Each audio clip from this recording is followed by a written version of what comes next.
A state of shock is not just what happens to us when something bad happens.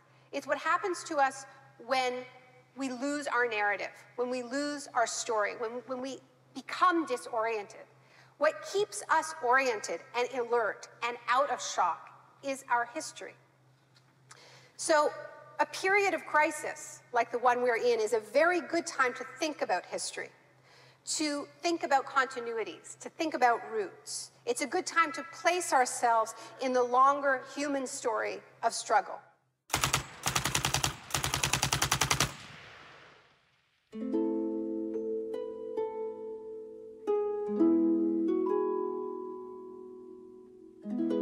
The story begins on June the 1st, 1951, when representatives of Western intelligence agencies secretly met with academics at Montreal's Ritz-Carlton Hotel. This meeting contributed to military-funded research into the effects of sensory deprivation at McGill University.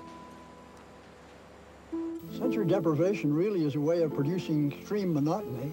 It causes loss of critical capacity. The thinking is less clear. The subject complains that he can't even daydream. When you have college students that can't daydream, they're in a bad way. I began to think while we were doing our experiments that it's possible that something that involves physical discomfort or even pain might be more tolerable than simply the deprivation conditions that we studied. Hebb decided to stop work on the research. But I had no idea when I suggested that what a vicious weapon, potentially vicious weapon, this could be. These are the days and hours are the occasions. But experiments at McGill continued under the ambitious head of psychiatry, Dr. Ewan Cameron. What he did was much more than what we had done. We did our work strictly with the understanding that the subject could get up and walk out at any point he wished to, and some of them did. Cameron's patients were not so lucky. The Allen Memorial Institute, where he worked, began to resemble a macabre prison, where Cameron performed bizarre experiments on his psychiatric patients. Cameron wanted to de-pattern or wipe clean his patient's mind, so he could rebuild them from a blank slate. Janine Huard was a young mother of 4, suffering from postnatal depression. I used to shiver when they told me about, you're gonna get a shock treatment tomorrow. I used to shiver. I was so scared of it.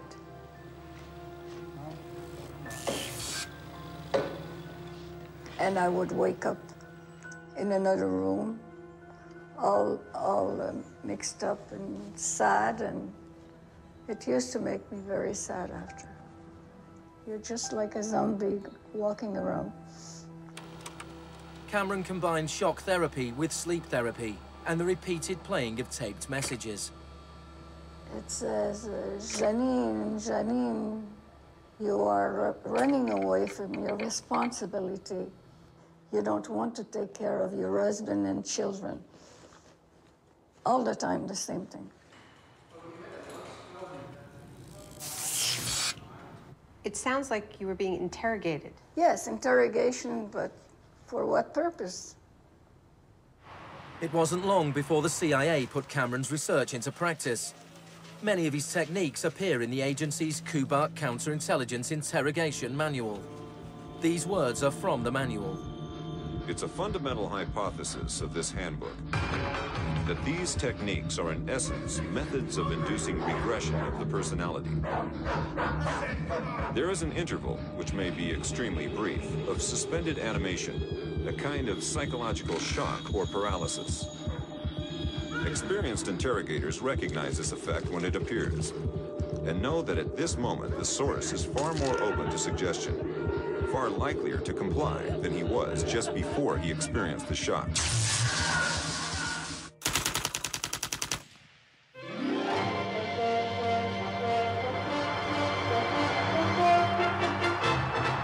At the same time as Ewan Cameron was conducting his experiments in Montreal, an exponent of another kind of shock was working not so far away. Milton Friedman was teaching economics at the University of Chicago. He believed economic shock therapy could encourage societies to accept a purer form of deregulated capitalism. In October 2008, in the midst of the biggest financial crisis since 1929, Naomi Klein went to the University of Chicago to talk about Milton Friedman. When Milton Friedman turned 90, the Bush White House held a birthday party for him. And everyone made speeches, including George Bush. But there was a really good speech that was given by Donald Rumsfeld. My favorite quote in that speech from Rumsfeld is this. He said, "Milton is the embodiment of the truth that ideas have consequences." What I want to argue here is that the economic chaos that we're seeing right now on Wall Street and on Main Street and in Washington stems from many factors, of course, but among them are the ideas of Milton Friedman. The Wall Street crash of 1929 led to the Depression of the 30s.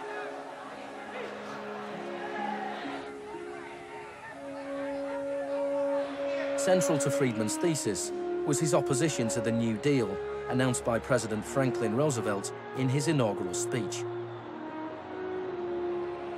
Our greatest primary task is to put people to work. This is no unsolvable problem if we face it wisely and courageously.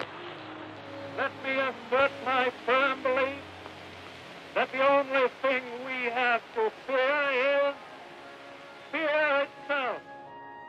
Influenced by the economist John Maynard Keynes, Roosevelt started a program of public employment to get people back to work. Today, depression is a fading memory. Millions of men and women have found employment, and with it, confidence and hope. It wasn't that simple. The Depression lasted into World War II. But after the war, the Marshall Plan spread Keynes's model of government regulation and intervention to Europe.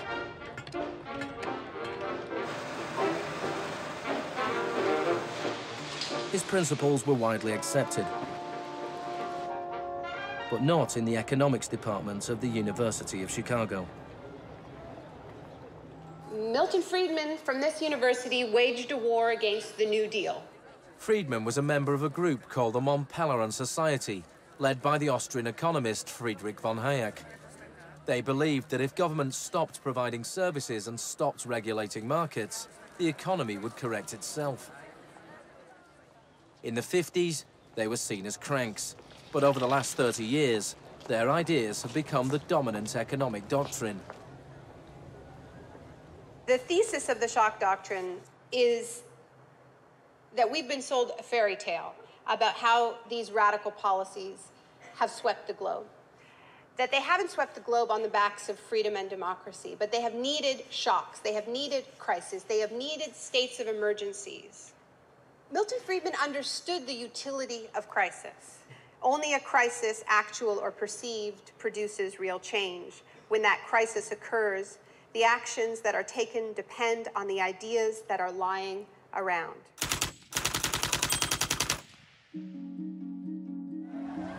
It was in Chile that Friedman's disciples first learned how to exploit a large-scale shock or crisis.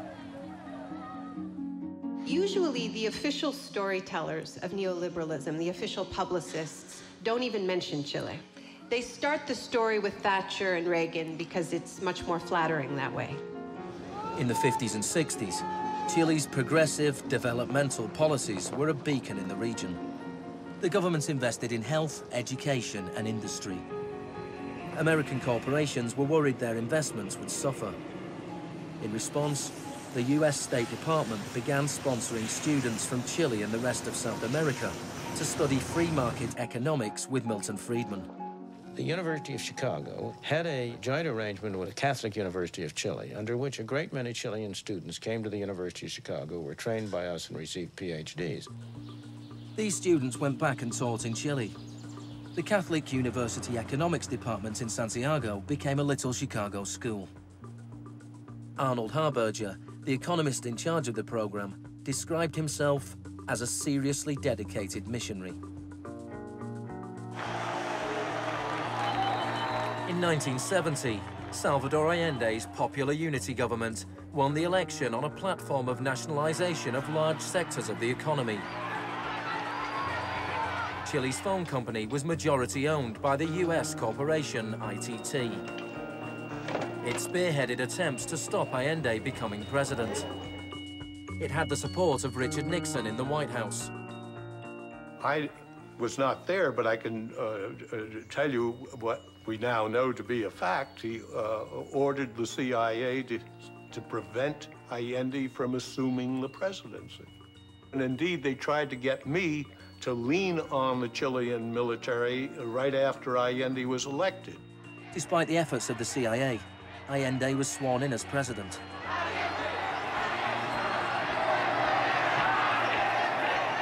Richard Nixon ordered the CIA director to make the economy scream. Señor Nixon es presidente de Estados Unidos y yo soy presidente de Chile. Yo no tendré un término despectivo contra el señor Nixon mientras el señor Nixon respete al presidente de Chile. Preparations began for the military coup. The Chilean Chicago boys started work on a 500-page economic blueprint called the BRIC. With US funding, everything was done to destabilize the economy. Truck drivers went on strike, bringing factories and shops to a standstill. There was a failed coup attempt on June the 29th, 1973. And then on September the 11th, with General Pinochet leading the army, the assault began on the presidential palace.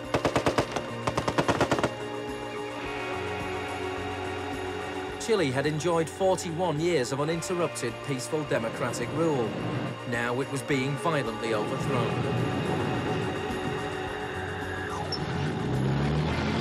Pinochet and his supporters described the coup as a war.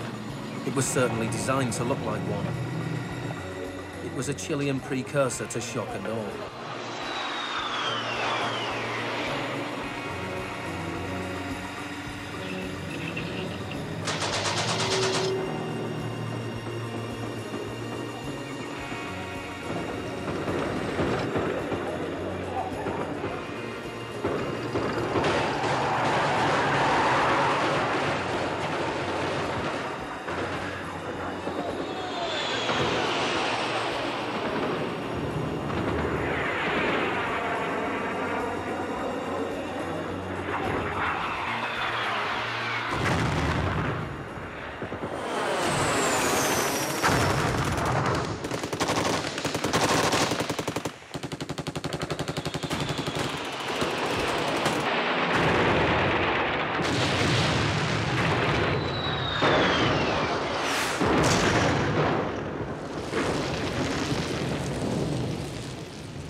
Fuerzas Armadas y de Orden, solo bajo la inspiración patriótica de sacar al país del caos que en forma aguda lo estaba precipitando el gobierno marxista de Salvador Allende. The Chicago boys delivered their economic blueprint, the BRIC, to Pinochet.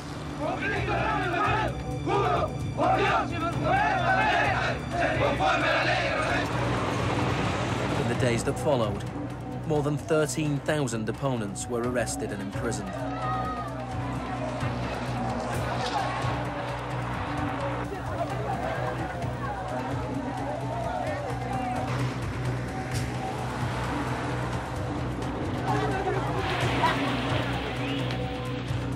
Thousands of prisoners were held in the National Stadium. Many were tortured. Chile became notorious around the world. ¿Cuántas personas?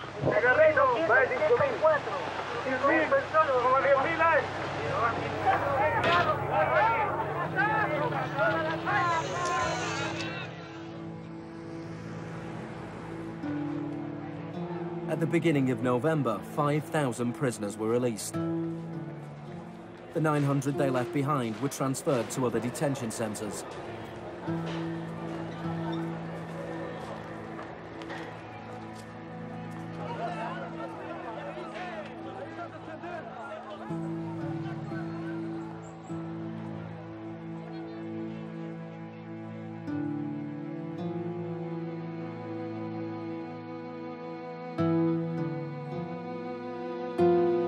Less than a month later, FIFA allowed Chile to play a World Cup qualifier in the very same stadium. Their opponents, the Soviet Union, refused to play there, so Chile were allowed to score into an open goal and went through to the 1974 World Cup finals.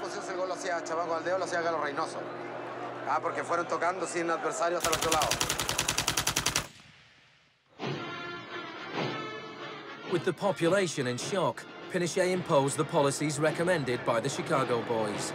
Removal of price controls, the sale of state companies, the removal of import barriers and cuts to government expenditure. Friedman later openly acknowledged the importance of the Chilean experiment. Here was the first case in which you had a movement toward communism, which was replaced by a movement toward free markets. It didn't work. A year later, inflation was 375% per year, the highest in the world. So in March 1975, Arnold Harberger and Milton Friedman flew into Santiago. He used a phrase that had never before been used in a real-world economic crisis. He called for shock treatment. He said that he was like a doctor that was going to help a country that was suffering an epidemic, and he was simply prescribing the medicine.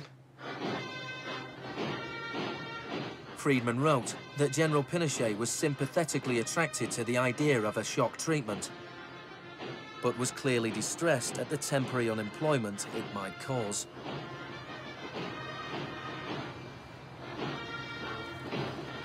It rapidly became clear that Friedman's economic policies benefited the wealthy at the expense of the poor. It was calculated that a family trying to live on the average wage had to spend 74% of its income on bread. Items such as bus fares or milk became luxuries, and Pinochet got rid of free milk in school, a move that echoed the controversial policy of the young education minister in Britain, who would later become his friend.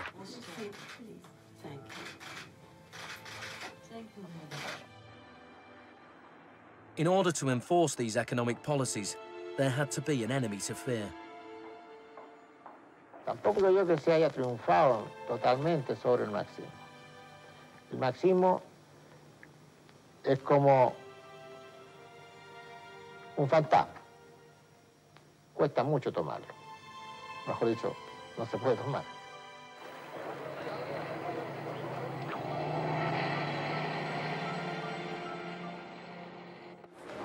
Friedman and Harberger argued that free market economics went hand in hand with freedom and democracy.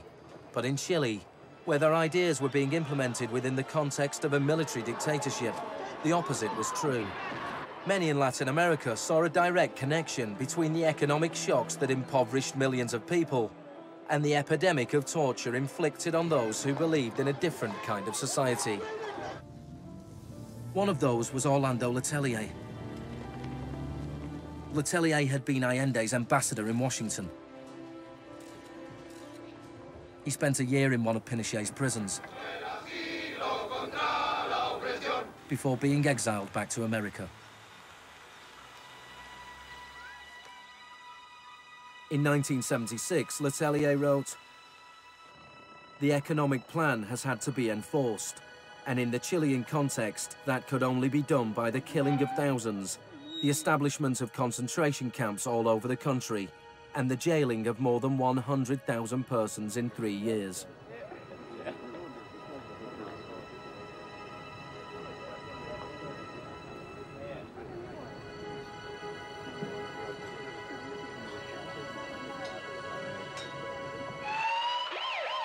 Less than a month later, Letelier was killed by a car bomb.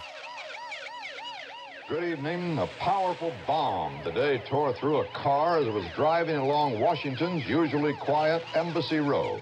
The Chilean was Orlando Letelier, who also had been foreign minister during the last months of the late Salvador Allende's Marxist regime.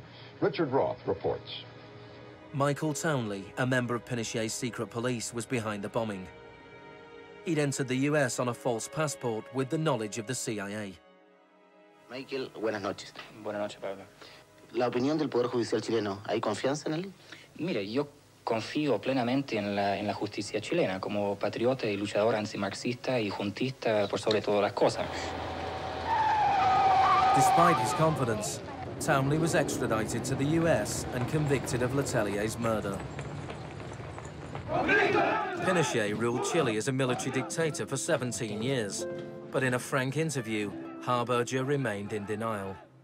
You cannot have a repressive government for long within a genuinely free economic system. In the same year as Orlando Letelier's murder, Milton Friedman was awarded the Nobel Prize for Economics. You know, you people have such a distorted idea of what went on. Let me tell you some facts. Number one, I was offered 2 honorary degrees by universities in Chile before I went down. I refused to take them because those universities were being supported in part by public funds, and I did not want to appear in any way to provide any support to the political system in Chile. I'm not a representative of Chile. I'm not an advisor to Chile. I have no commitments to the government of Chile.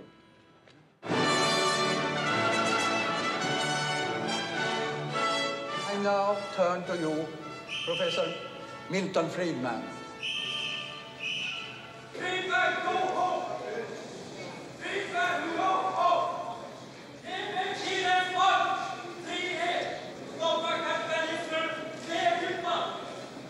I am very sorry for this incident.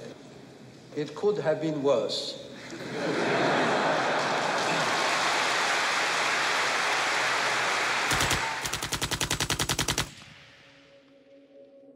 What I'm trying to do in the shock doctrine is tell an alternative history of how this savage stream of pure capitalism that we've been living, capitalism unrestrained, came to dominate the world. Chile wasn't the only country in South America to adopt Chicago school policies. Friedman's disciples held key positions in Brazil and advised the government of Uruguay. Then on March the 24th, 1976, a military coup overturned the government of Isabel Perón in Argentina. A junta of 3 generals took over the country, led by General Videla. Chicago boys landed key economic posts in the military government.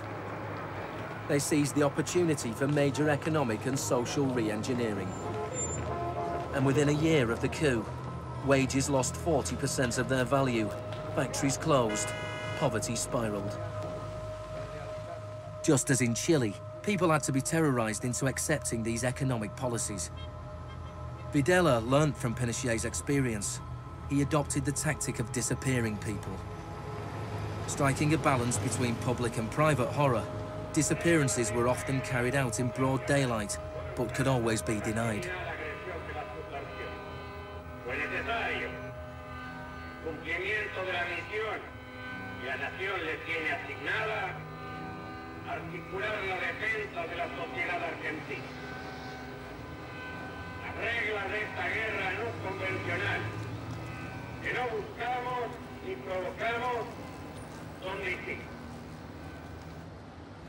Many of the techniques used by the Chilean and Argentinian military had been learnt in the US-run School of the Americas. Torture techniques taught, from rape to derobing to torture with pointed objects, breaking of extremities, poking eyes out, branding. In Latin America, there are various regimes which at the moment are abusing human rights. Political murder, torture, deportations, imprisonment without trial, using the techniques they may have learned in this establishment. You may be right. If you can say that the skills which we've taught here have been applied, I can't deny that.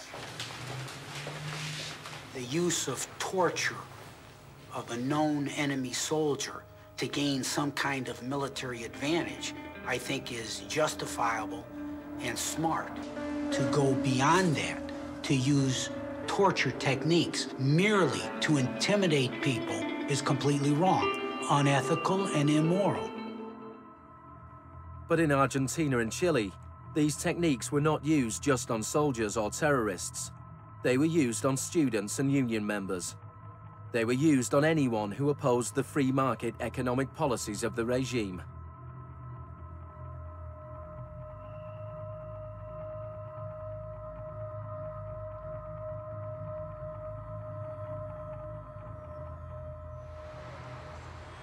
In 1978, the Argentine junta hosted the World Cup.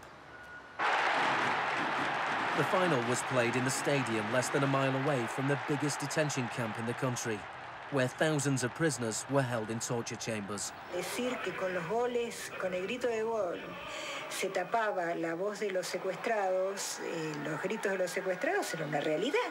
Organización extraordinaria, miles y miles de banderas, miles y miles de gargantas enronquecidas, 25 millones de argentinos que tienen un solo color, el celeste y blanco. El fútbol ha hecho el milagro del país, de este maíz maravilloso que nos siguen atacando aquellos que... And Argentina took their terror regime one step further than Chile. Among the disappeared were hundreds of pregnant women. Women who were allowed to give birth before being murdered. De todas aquellas mujeres que estaban embarazadas, les permitieron tener a sus hijos para una vez que nacieran, sacárselos. Y eso sucedió con 500. Yo soy uno de esos 500. Those children, many of whom were raised by families connected to the military, were a powerful reminder of the junta's project to re-engineer an entire society.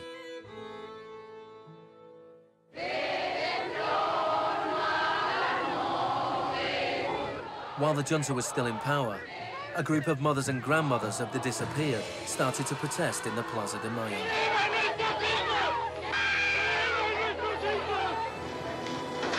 They turned detective, searching for the disappeared children. After the junta collapsed, some were found and reunited with their families. Occasionally they found remains. Mostly they found nothing.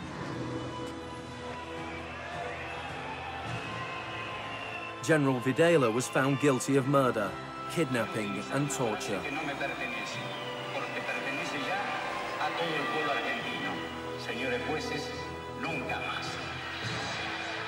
He was sentenced to life in prison.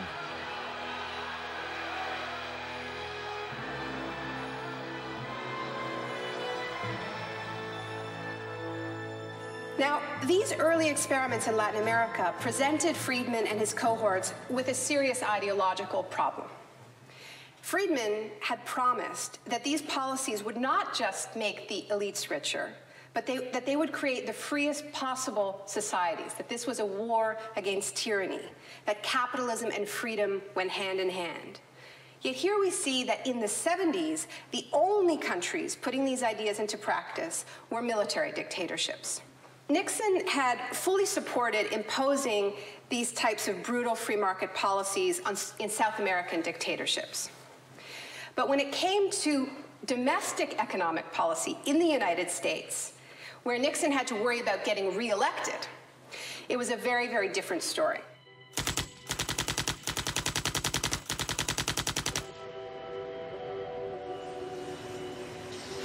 Friedman enjoyed a friendly relationship with Nixon. Several of his Chicago school colleagues and disciples were recruited to work for the government. Donald Rumsfeld was one of them. So help me God. Congratulations. Thanks. But in 1971, with the economy in a slump, Nixon turned his back on Friedman's ideas and imposed a wage and price control policy. He put Rumsfeld in charge. Which is essentially a problem of supply and demand. I have for long been opposed to the wage and price control. I believe it involves government intervention with the freedom of individuals. I think it's intolerable. The Keynesian policy was a success, and Nixon won a second term with a landslide majority. It was a blow for Friedman. Then in 1979, Margaret Thatcher was elected Prime Minister of Britain. Her intellectual guru was Milton Friedman's old mentor, Friedrich von Hayek. And just over a year later, Ronald Reagan was elected President of the United States. Both Britain and America were now ruled by unabashed Freemanites. Margaret Thatcher's program when she came in had 4 planks. Cut government spending, cut tax rates, reduce government ownership and operation of industries or regulation of industry, and have a moderate and stable monetary policy to bring down inflation. Within her first 3 years in office, unemployment doubled in parts of the economy, leading to waves of strikes. Thatcher's personal approval rating slumped to 25%. There were riots in Britain's major cities. Even Margaret Thatcher's admirers had their doubts. The economic performance of the Thatcher government has been mixed.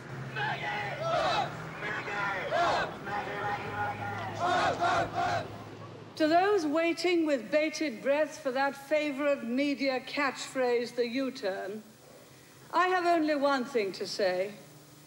U-turn if you want to. The ladies not for turning. Friedrich von Hayek urged Thatcher to copy Pinochet's economic shock therapy policies. Thatcher replied, "In Britain, with our democratic institutions and with the need for a high degree of consent, some of the measures adopted in Chile are quite unacceptable."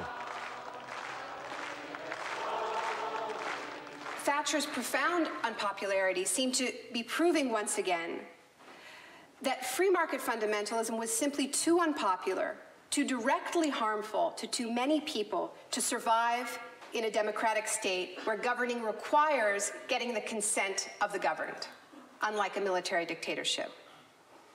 What pulled Thatcher back from the abyss and ultimately saved the project was a crisis.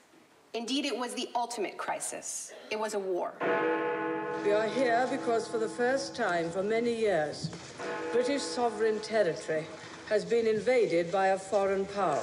The government has now decided that a large task force will sail as soon as all preparations are complete.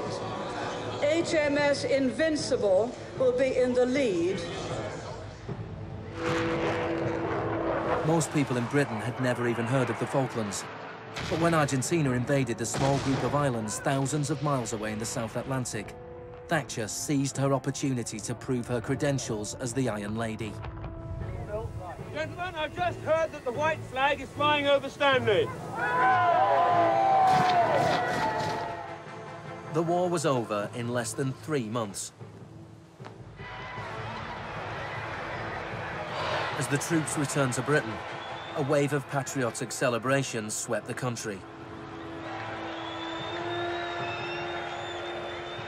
Thatcher won the 1983 elections with a massive majority. She could now push through a form of the economic shock therapy witnessed in Chile.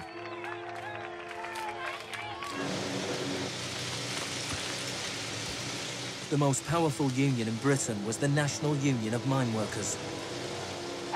When the National Coal Board tried to close pits down, the miners went on strike. Parts of central London are brought to a halt as thousands of miners and sympathizers march through the city in support of the miners' strike. It's Britain's longest and most bitter since 1926, and the most expensive ever. The strike lasted almost a year. Thatcher used every means at her disposal to destroy the union.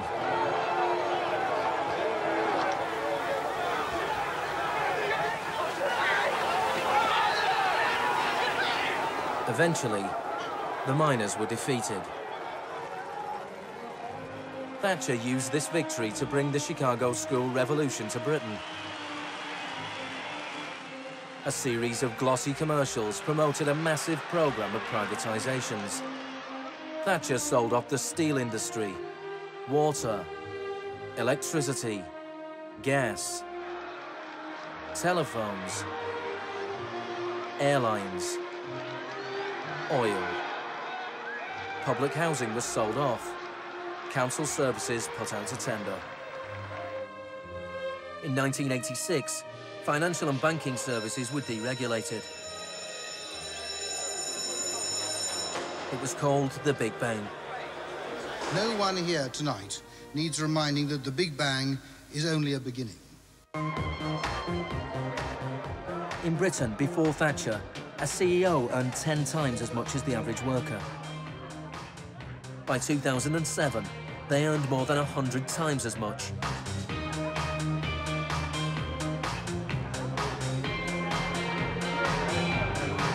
In the US before Reagan, CEOs earned 43 times as much as the average worker. By 2005, they earned more than 400 times as much. Friedman openly acknowledged the importance of Thatcher and Reagan in the spreading of Chicago school policies around the world. The coincidence of Thatcher and Reagan having been in office at the same time was enormously important for the public acceptance worldwide of a different approach to economic and monetary policy. Thank you very much. What I'm describing now is a plan and a hope for the long term. The march of freedom and democracy, which will leave Marxism, Leninism on the ash heap of history as it has left other tyrannies which stifle the freedom and muzzle the self-expression of the people.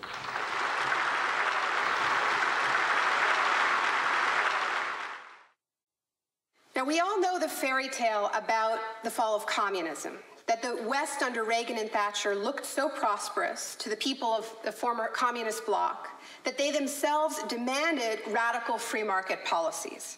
Now, this really is a fairy tale. It is true that people who had been living under authoritarian communism genuinely wanted democracy. And it's also true that people wanted to be able to go out and buy blue jeans and have Big Macs. That is true.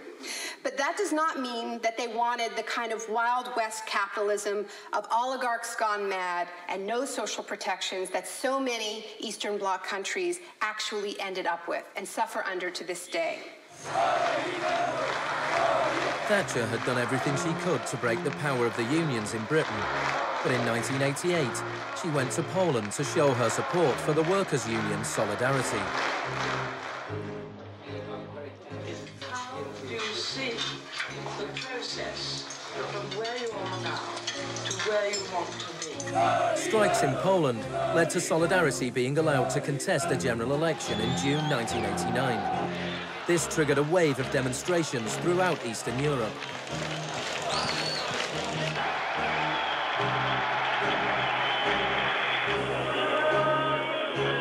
In the past, the Soviet Union had used military force to crush democratic movements.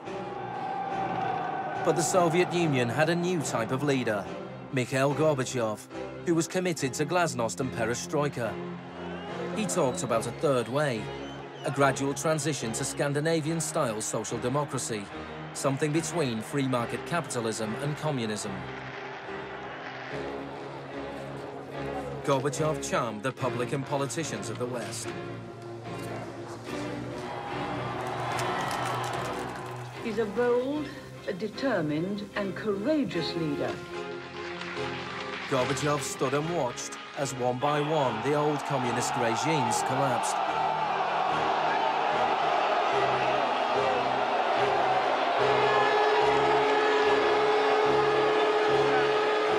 At the end of the year, the most famous symbol of the division of Europe came tumbling down.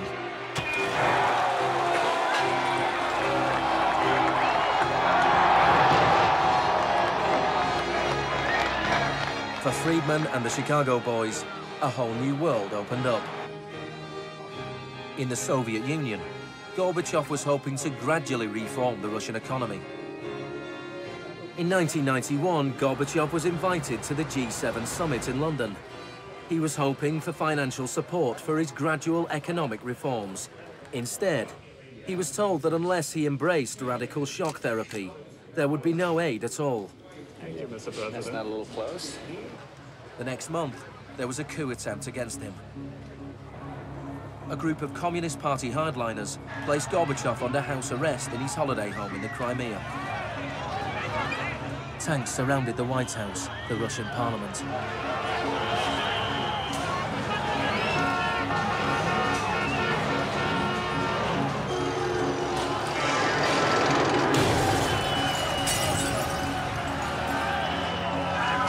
Amid the chaos of street clashes, it was obvious that to reinforce their position, the hardliners would have to resort to violence. Such action between the people and the security forces has not been seen since the early days of the Russian Revolution. By dawn this morning, amid a sea of debris, it was becoming clear that the coup was disintegrating. The Russian parliament building was unscathed. The military had not made their move. Inside, Boris Yeltsin was more powerful than ever.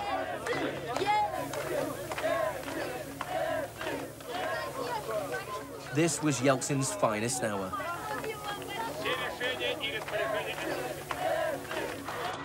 Gorbachev was released and he returned to Moscow, but he had lost much of his power. Я выражаю признательность за принципиальную позицию россиянам, президенту России Борису Николаевичу Ельцину. In December 1991, the Soviet Union was dissolved, a profound shock for the Russian people. Yeltsin was now in charge of economic policy for the Russian Federation. The free market came to Russia. There was chaos. The adoption of Chicago school policies in Russia marked the beginning of a new chapter in the free market crusade. It was all shock, no therapy.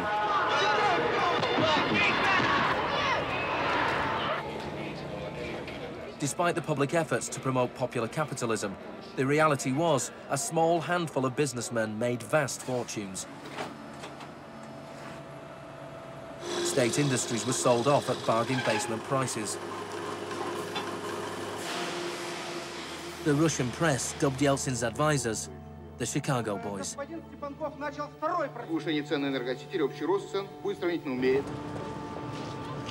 Yeltsin's shock therapy meant that in 1992, the average Russian consumed 40% less than in 1991. A third of Russians fell below the poverty line, and wages weren't paid for months. One expert today predicted 140 million Russians will soon be living below the poverty line. Corruption was rife. Organized crime boomed. Moscow became the new Wild West.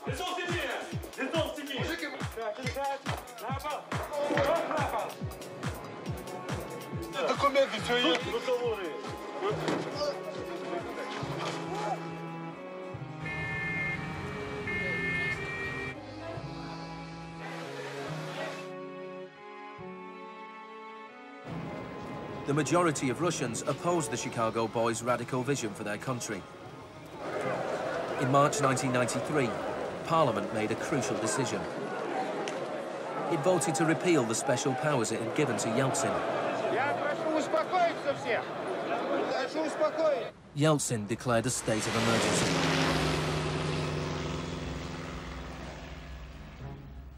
The Constitutional Court ruled that it was illegal.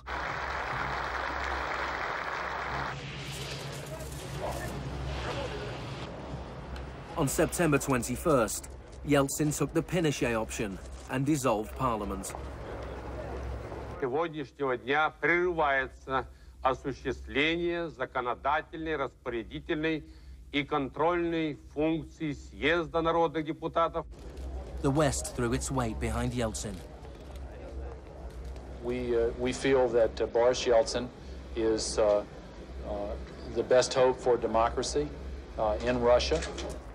2 days later, Parliament voted to impeach Yeltsin by 636 votes to 2. Thousands of supporters of the Parliament gathered outside the White House and marched on the television station.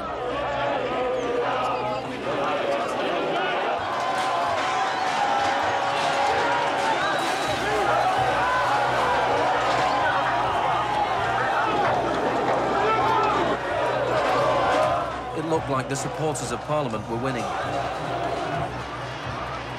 Yeltsin flew back to Moscow from his holiday home. That night, 100 demonstrators were killed as the Yeltsin authorities fought back.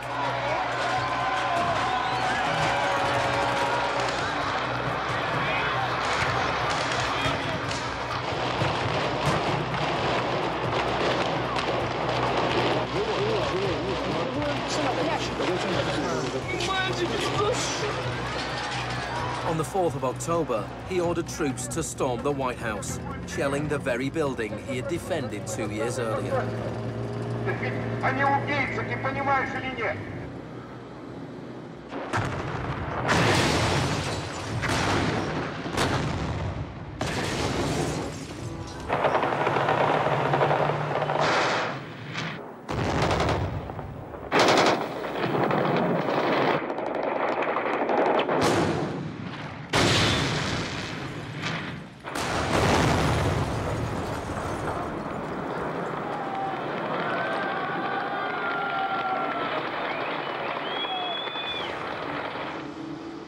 Warren Christopher, the US Secretary of State, said, "The United States does not easily support the suspension of parliaments, but these are extraordinary times."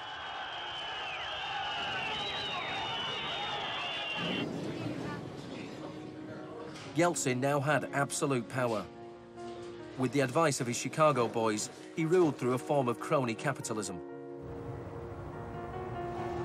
Even more state industries were sold off, creating a new class of billionaire businessmen with huge political influence, the oligarchs. By 1998, 80% of Russian farms were bankrupt and 70,000 state factories were closed. In 8 years, the number of people living in poverty increased by 72 million. Meanwhile, Moscow would go on to have more billionaires than any other city in the world.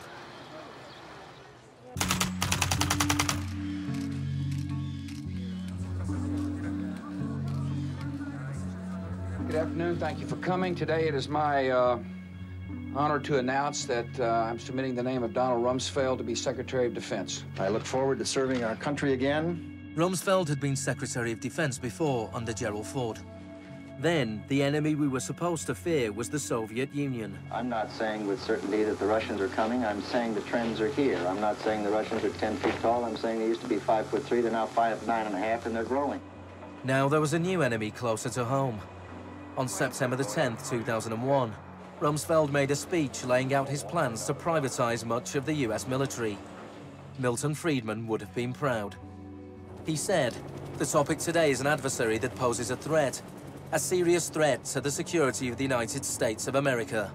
This adversary is one of the world's last bastions of central planning. It governs by dictating 5-year plans. Perhaps this adversary sounds like the former Soviet Union, but that enemy is gone. This adversary is closer to home. It's the Pentagon bureaucracy.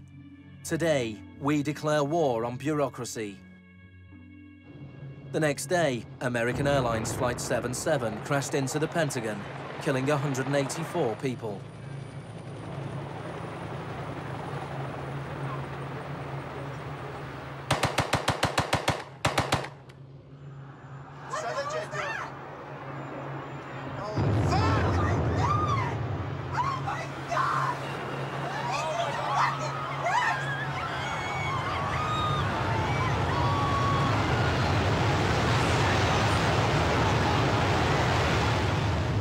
Think about that feeling after those attacks. Who are these people? Where did they come from? Why do they hate us? There was a total loss of collective narrative. We were not living in the world that we thought we lived in. And we kept hearing from our political leaders that everything we thought we understood before the attacks no longer applied. There was a new phrase, pre-9/11 thinking. And what happened in that moment is that suddenly news stories sort of magically appeared. That we were in a clash of civilizations. That's the world that we suddenly lived in. That there was an axis of evil, and that we were fighting a war against terror. This abstract, unwinnable war has had huge economic consequences. Before 2001, Homeland Security barely registered as an industry. Today, it is bigger than Hollywood and the music industry combined. Between September the 11th, 2001 and 2006, the Department of Homeland Security handed out $130 billion to private contractors. This is the disaster capitalism complex, a new economy built on fear. This will be a monumental struggle of good versus evil. The best defense against terror is a global offensive against terror, wherever it might be found. The first phase of this war was the bombing of Afghanistan.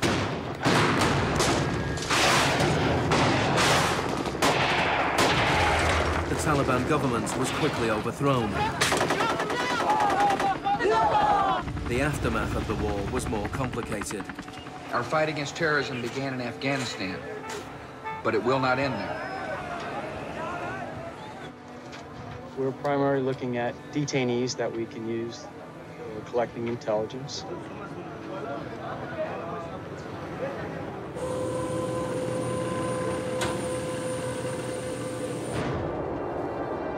Guantanamo was the first time that the techniques of the Kubark Manual were explicitly and publicly being used by American forces, officially sanctioned in the White House and openly broadcast on television around the world. Isolation, both physical and psychological, must be maintained from the moment of apprehension. The capacity for resistance is diminished by disorientation. Prisoners should maintain silence at all times. They should never be allowed to speak to each other. 3 of the prisoners were Asif Iqbal, Ruhal Ahmed and Shafiq Rasool from Tipton in England. They spent more than 2 years in Guantanamo before being released without charge. Mentally, yeah, you couldn't speak to nobody, you couldn't do nothing, you couldn't stand up. And just sitting there, you'd be in your thoughts all the time thinking, what the hell's going on, where the hell am I? And we're going to be staying here for the rest of our lives, and we're going to be going back home. Will we ever see our family again? Of the 779 prisoners that have been held in Guantanamo Bay, only 3 have ever been convicted of any offense.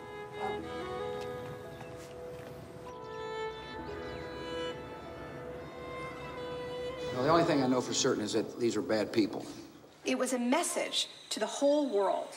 And the message was clear. It was, this is what happens to you if you get in our way.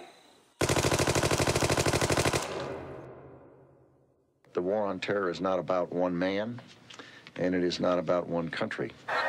There were many justifications given for the invasion of Iraq.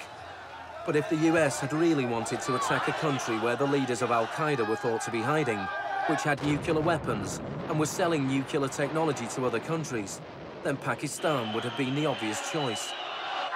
It had close connections to the Taliban and was being run by a military dictator. Instead, George Bush chose to target Iraq, a country with the 3rd largest oil reserves in the world.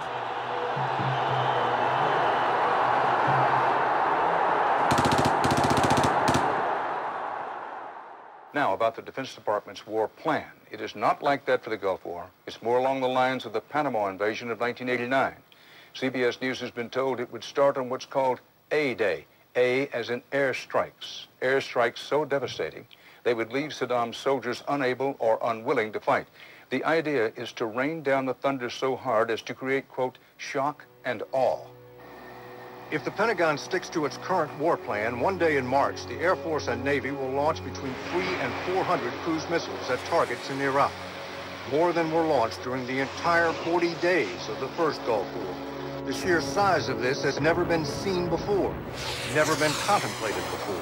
Harlan Ullman is one of the authors of the shock and awe concept, which relies on large numbers of precision-guided weapons. So that you have this simultaneous effect, rather like the nuclear weapons at Hiroshima, not taking days or weeks, but in minutes.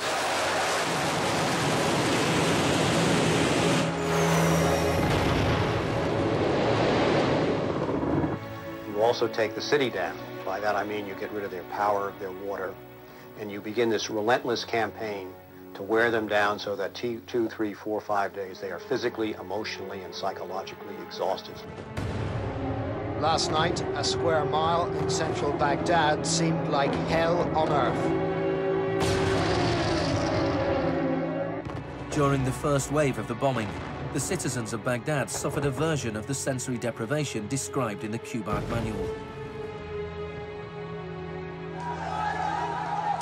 In the chaos that followed the overthrow of Saddam Hussein, the US did little to stop the looting. Some US officials even thought it gave them a head start on dismantling the Iraqi state. John Agresto, Director of Higher Education Reconstruction, said he saw the looting of schools as the opportunity for a clean start. In fact, before sanctions, Iraq had the best education system in the region. 89% of Iraqis were literate. By contrast, in New Mexico, John Agresto's home state, 46% of the population were functionally illiterate. In Iraq, you had three distinct forms of shock that were all working together and reinforcing each other. You had the shock of the war, which was immediately followed by economic shock therapy imposed under Paul Bremer. And as resistance to that economic transformation, that very rapid economic shock grew, you had the shock of enforcement, including torture. Three different kinds of shock.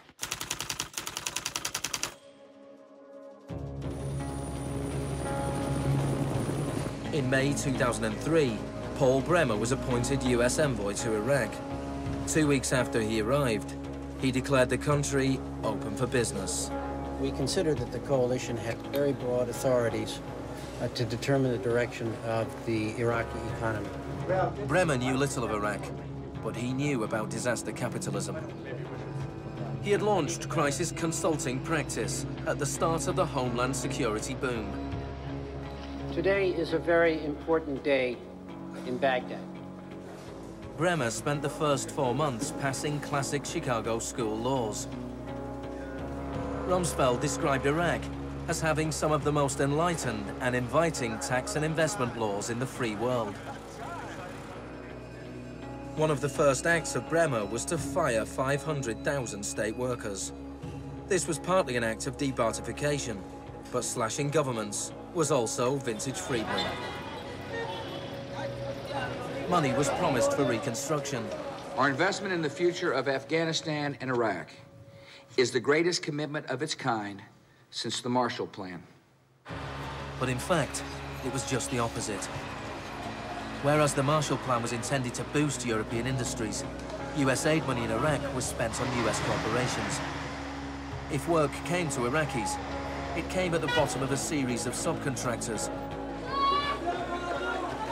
Creative Associates received contracts worth $100 million to draft the curriculum and print new textbooks for the education system. Management and technology consultant Bearing Point was awarded contracts worth $240 million to build a market-driven system in Iraq.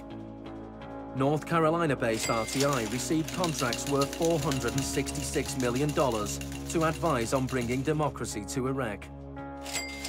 And Halliburton was awarded $20 billion in cost-plus Iraqi contracts. Parsons was handed $186 million to build 142 health clinics. Only 6 were ever completed. Basic electricity and water supplies hardly improved, despite billions being spent in the first 4 years.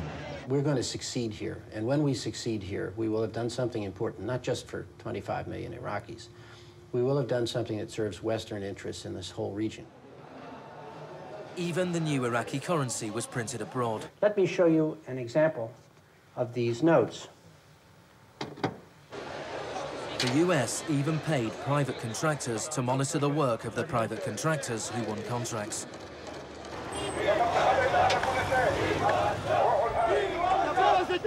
I was in Baghdad in 2004, and this is the period when bombs started to go off regularly in Baghdad. In fact, the night that I arrived, a bomb went off very near our hotel.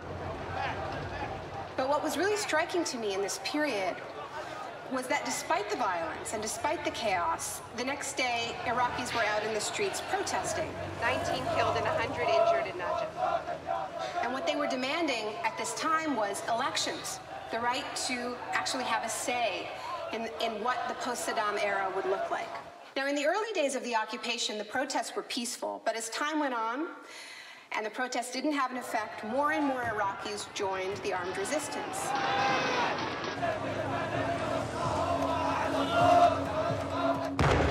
The violence spun out of control.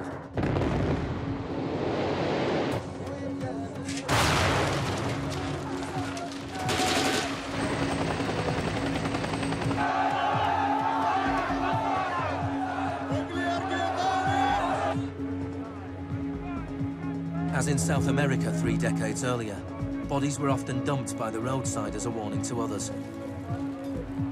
These were Iraq's disappeared.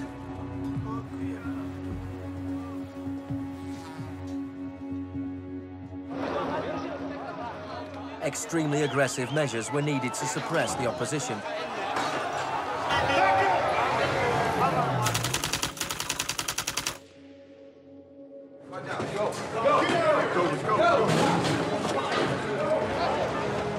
The first 3.5 years of the occupation, 61,500 Iraqis were captured. By spring 2007, 19,000 remained in custody. In prison, they were interrogated using techniques that could be traced to those devised by the CIA from Ewen Cameron's experiments in the 50s.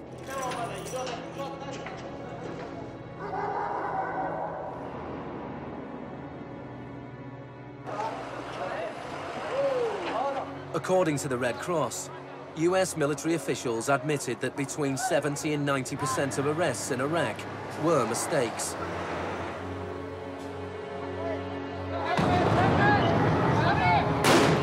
The chaos in Iraq seems like a defeat for shock therapy.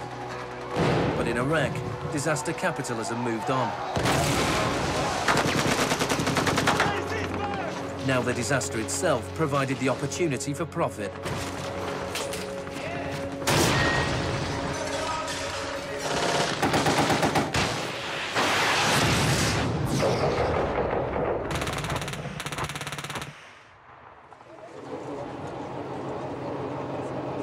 US military spending has almost doubled since 2001, nearing $700 billion per year.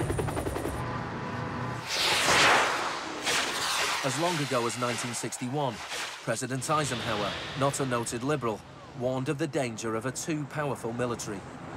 Now, this conjunction of an immense military establishment and a large arms industry is new in the American experience. We must guard against the acquisition of unwarranted influence, whether sought or unsought, by the military-industrial complex. We must never let the weight of this combination endanger our liberties or democratic processes.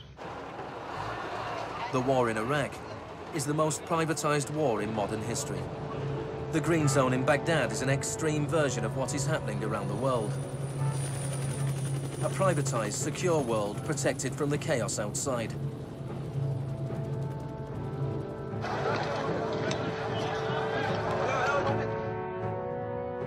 In 1991, in the first Gulf War, for every 100 soldiers, there was one military contractor. In 2003, at the beginning of the war in Iraq, for every 100 soldiers, there were 10 contractors. By 2006, for every 100 soldiers, there were 33 contractors. A year later, for every 100 soldiers, there were 70 contractors. By July 2007, there were more contractors than soldiers in Iraq. This was going beyond what even Milton Friedman had dared to hope. The only things I would not denationalize are the armed forces, the courts, and some of your roads and highways. One of the most high-profile contractors was Blackwater USA. During the April 2004 uprising in Najaf, Blackwater assumed command over US Marines. Dozens of Iraqis were killed during the operation. The US had indemnified the private contractors against any Iraqi laws, so they were operating in a law-free bubble, a little like Guantanamo. I asked your Secretary of Defense a couple months ago what law governs their actions. Mr. Rumsfeld... I was going to ask him. Go ahead.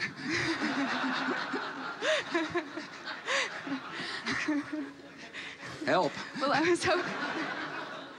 Just as Cameron's shock therapy left his patients confused and broken, so the multiple shocks inflicted on Iraq reduced the country to a lawless, violent, sectarian mess. By the time of Saddam Hussein's execution in 2006, 1,000 Iraqis were being killed each week.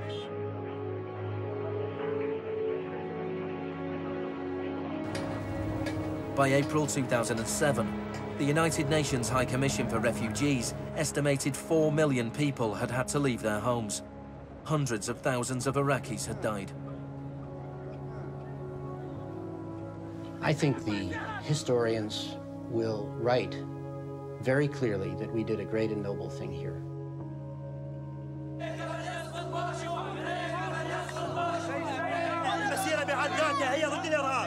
ضد الإرهاب الأمريكي، لأن الأمريكان يقتلون النساء ويعتقلون النساء ويقتلون الأطفال ويهينون الشيوخ ويقتلون الشباب. أمريكا بحقها هي الإرهاب.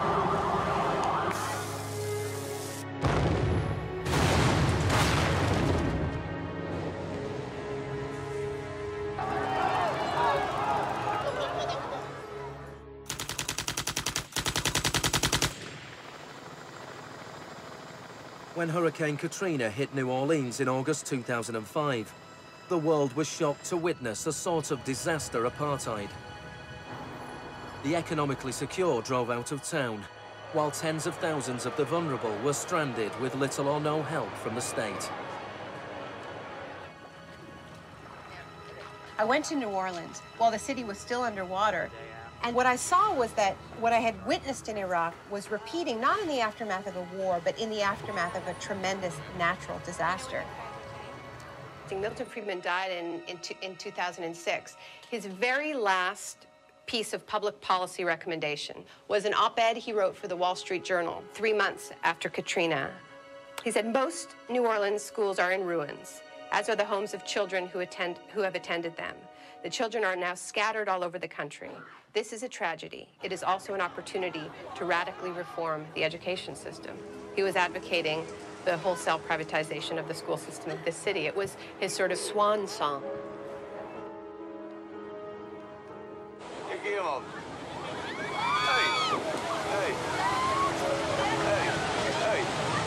I'd witnessed a similar process in Sri Lanka in the aftermath of the 2004 tsunami. People who lived on the beaches for generations were prevented from returning so that the land could be privatized and sold off to luxury hotels.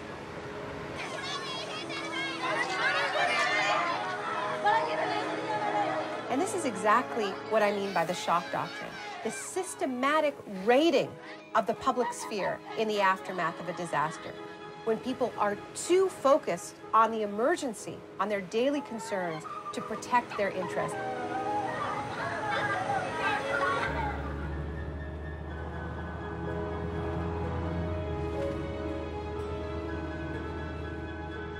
Maybe the first act of resistance is to refuse to allow our collective memory to be wiped. In 2008, Naomi Klein visited Villa Grimaldi with Isabel Morel, the widow of Orlando Letelier. Villa Grimaldi is a memorial to the cruelty of the Pinochet regime and to its eventual defeat.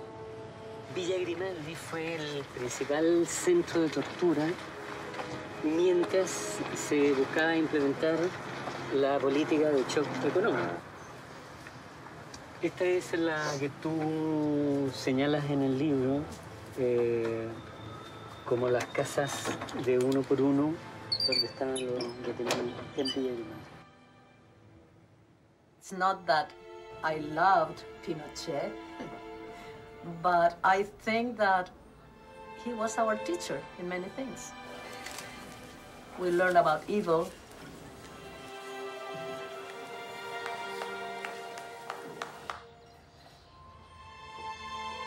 In 1998, Pinochet was arrested while he was in London. His old ally, Margaret Thatcher, stood by his side. I know how much we owe to you.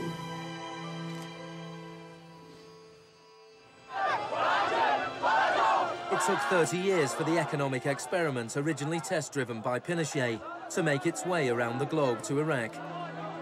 But the similarities between past and present are startling.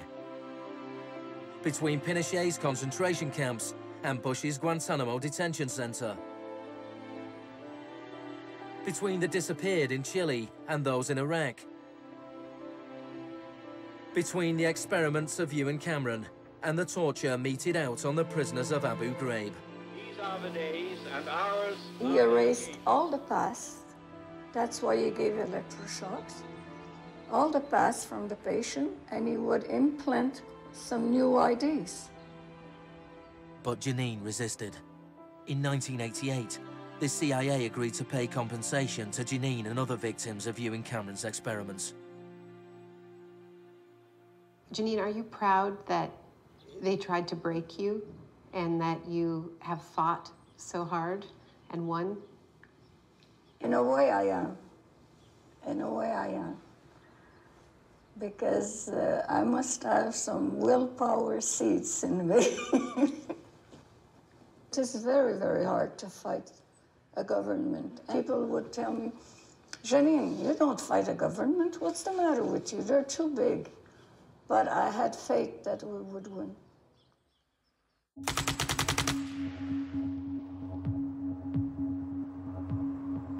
It is in the nature of unregulated markets to be volatile.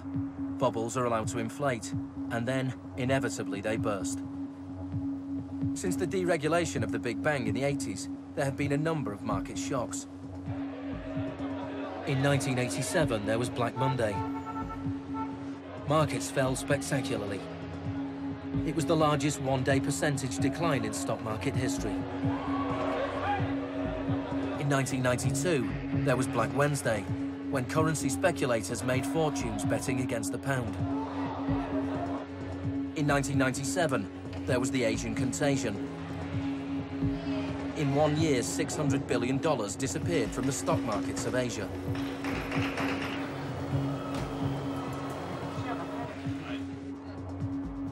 And then, in September 2008, the financial markets imploded. The market is not functioning properly. There has been a widespread loss of confidence.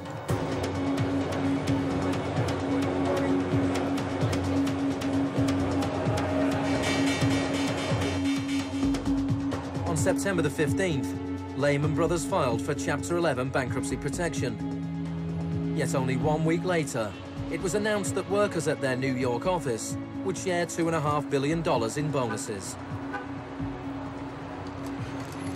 It is estimated that Wall Street firms paid $18.4 billion in bonuses last year, the year of the crash. Despite the torrent of populist rhetoric about taking on the fat cats and standing up for the little guy and saving Main Street, not Wall Street, we are witnessing a transfer of wealth of unfathomable size. It is a transfer of wealth from public hands, from the hands of government, collected from regular people in the form of taxes, into the hands of the wealthiest corporations and individuals in the world. Needless to say, the very individuals and corporations that created this crisis. We are in the midst of a once-in-a-century credit tsunami. I found a flaw. I don't know how significant or permanent it is, but I've been very distressed by that fact. In the United States, it was the financial crisis that secured Obama's victory. Americans wanted to change course. Hello, Chicago! This crisis is clearly understood by almost everyone as being the direct result of this particular ideology of deregulation and privatization. The scale of the crisis offers the hope of change. The shock doctrine as a strategy relies on us not knowing about it for it to work. And what I find most hopeful about the current economic crisis is that this tactic is getting tired, because that element of surprise is no longer there. We're on to them, and it's not working. We're becoming shock resistant. The last time the world suffered a financial crisis as severe as this, people turned to the Keynesian policies of the New Deal. Let me assert my firm belief that the only thing we have to fear is fear itself. More than 1 million people came to Washington to hear Obama's inauguration speech. Many journalists made comparisons with FDR. Now, there's been a lot of talk recently about comparing Obama to Franklin Delano Roosevelt. So I want to talk a little bit about FDR, because there's a great FDR story, and it could be an apocryphal one, about when he would be visited by some progressive organization or a union, and they would be proposing some new progressive policy that they wanted to be part of the New Deal. And he would hear them out, and he would listen to them, and then at the end he would say, "Now go out there and make me do it." And they did. In 1937, which was a pivotal year for the New Deal, do you know how many strikes there were in this country? 4,740 strikes, lasting an average of 20 days. Do you know how many strikes there were in 2007? 21. Now, the other reason to remember this history of struggle is that it tells us something very important, something that we need to remember at this moment when so much is at stake. It teaches us that if we want responses to this economic crisis that leave us with a world that is healthier, that is more just, that is more peaceful, we are going to have to go out there and make them do it. Thank you.